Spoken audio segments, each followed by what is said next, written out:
ডিমগুলো বেছে ফেলি, এসো। ঠিক আছে।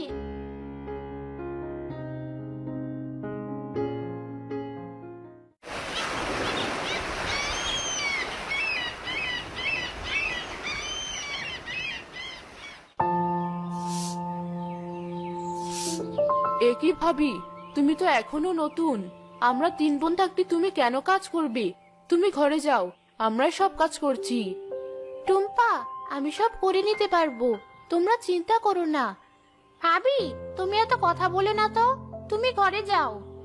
দেখেছো, আমি বলেছিলাম না, আমার 3 বোন অনেক ভালো, ওরা ঠিক তোমাকে বুঝবে। তুমি ঘরে যাও, বড় আপু উঠোন ঝাড়ু দিচ্ছি, মেজো আপু থালা বাসন পরিষ্কার করুক, আমি গরুকে খেতে দিচ্ছি। আমার সময় নেই এখন, আমি মাঠে যাচ্ছি। দিয়া, তুমিও বোনদের সাথে কাজ করো। ঠিক আছে।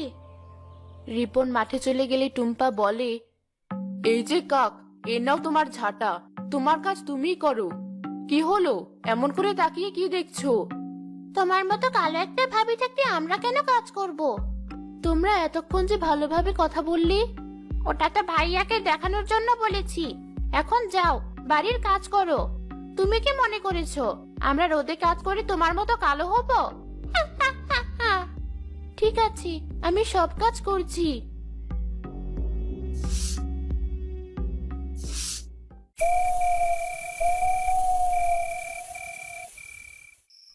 আমি একা যে বাড়ির এত কাজ করতে পারি না, খুব কষ্ট হয় আমার। তুমি একা কাজ করো মানে? আজ তো আমার বোনেরা সব কাজ করেছে। ওগুলো তোমাকে দেখানোর জন্য করেছি। আমার বোনদের নামে একদম মিথ্যা বলবে না। আমি জানি আমার বোনেরা কেমন। আজ যা বলেছো বলেছো, আর কখনো আমার বোনদের নিয়ে আমার সাথে নালিশ করবে না। ঠিক আছে।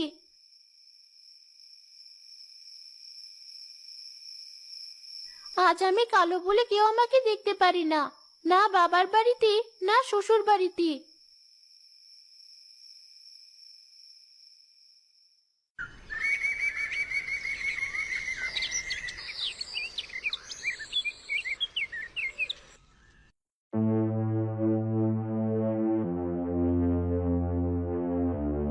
কি হলো, ভাইয়ের সাথে নালিশ করে কাজ হয়নি বুঝি?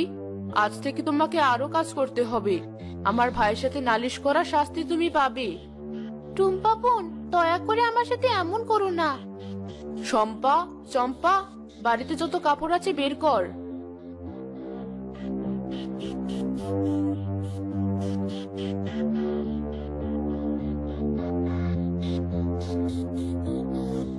বাড়ির বাসন মাজা থেকে শুরু করে যত কাজ আছে সব কাজ তাড়াতাড়ি শেষ করবে, মনে থাকে যেন।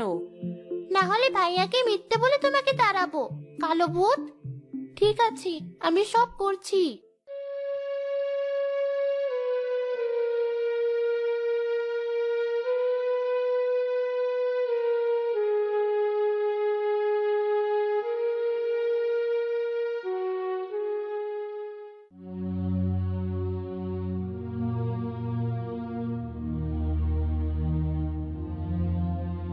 এই যে নবাব নন্দিনী, আপনি এখানে বসে আছেন?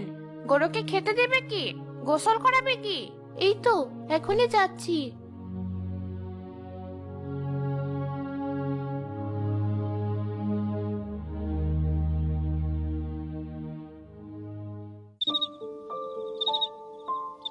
কাজ করতে করতে সন্ধ্যা হতে চললো, এখন আমাকে দুটো খেতে পর্যন্ত দিল না। আজ আমি কালো বলে কেউ আমাকে সহ্য করতে পারে না। আর থাকবো না আমি এই বাড়িতে, দু চোখ যেদিকে চাই চলে যাব আমি। টিয়া কাঁদতে কাঁদতে বাড়ি থেকে বেরিয়ে যায়। সে হাঁটতে হাঁটতে গ্রাম পেরিয়ে এক গভীর জঙ্গলে চলে আসে। তারপরেও সে ভয় না পেয়ে হাঁটতে থাকে। হঠাৎ দিয়া একটা নদী দেখতে পায়।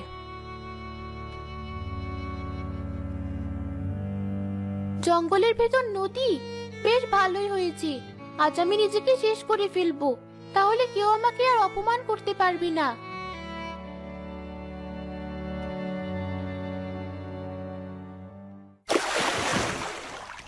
এ কি মেয়ে, তোমার কিসের এত দুঃখ যে নদীতে ডুবে মরতে যাচ্ছ?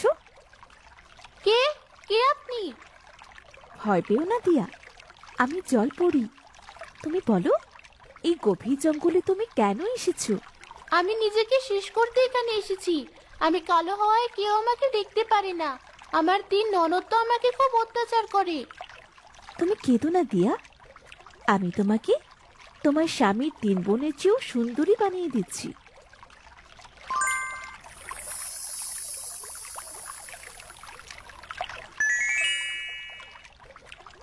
এ কি, আমার গায়ের রং এমন সুন্দর হলো কিভাবে? তুমি দেখতে অনেক সুন্দর হয়ে গিয়েছো দিয়া। আমার 3 ননদকে আমার সাথে খারাপ ব্যবহার করা কমাবি? আমার স্বামীর সাথে তো ওরা মিথ্যা বলে, আমার স্বামীও ওদের মিথ্যা বিশ্বাস করে। তোমার স্বামীর 3 বোন যখনই তোমার স্বামীর সাথে তোমার নামে মিথ্যে বলবে, তখনই তারা কুচকুচে কালো হয়ে যাবে। কিন্তু এটা তো আমি চাই না জলপরি। ভয় পেও না, তারা ততক্ষণই কালো থাকবে যতক্ষণ তারা তাদের অন্যায় স্বীকার না করবে আর তোমার কাছে ক্ষমা না চাইবে। ততক্ষণ ওরা ভালো হবে না। ধন্যবাদ আপনাকে জলপরি। এখন আমি আসি, তুমিও বাড়ি ফিরে যাও।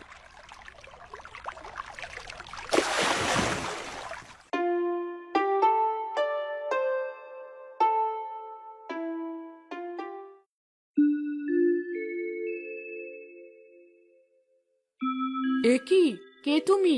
তুমি তো খুব সুন্দর। তুমি আমাদের বাড়িতে কেন এসেছো? আরে, আমি তো তোমার বউ, চিনতে পারছো না?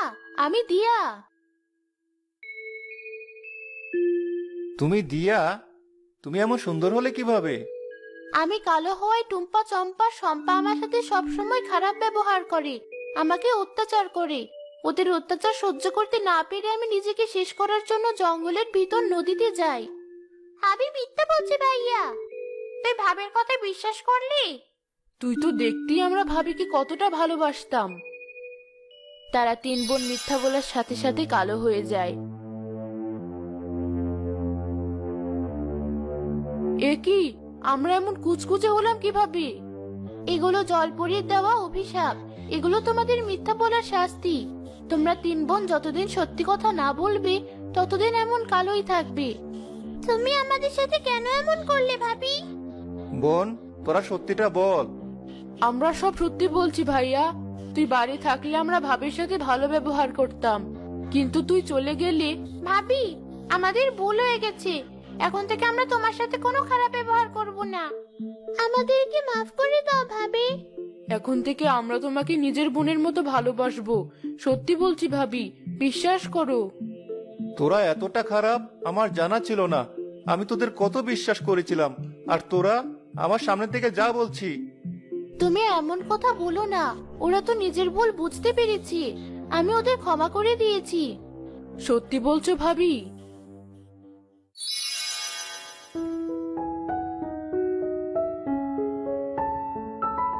আমরা আবার আগের মতো হয়ে গিয়েছি, দেখো আপু। তাই তো, তোমাকে অনেক ধন্যবাদ ভাবি। তুমি যদি আমাদের ক্ষমা না করতে, তাহলে আমরা কখনোই ঠিক হতে পারতাম না। এরপর থেকে টুম্পা, চম্পা, শম্পা ভালো হয়ে যায়। তারা দিয়াকে সকল কাজে সাহায্য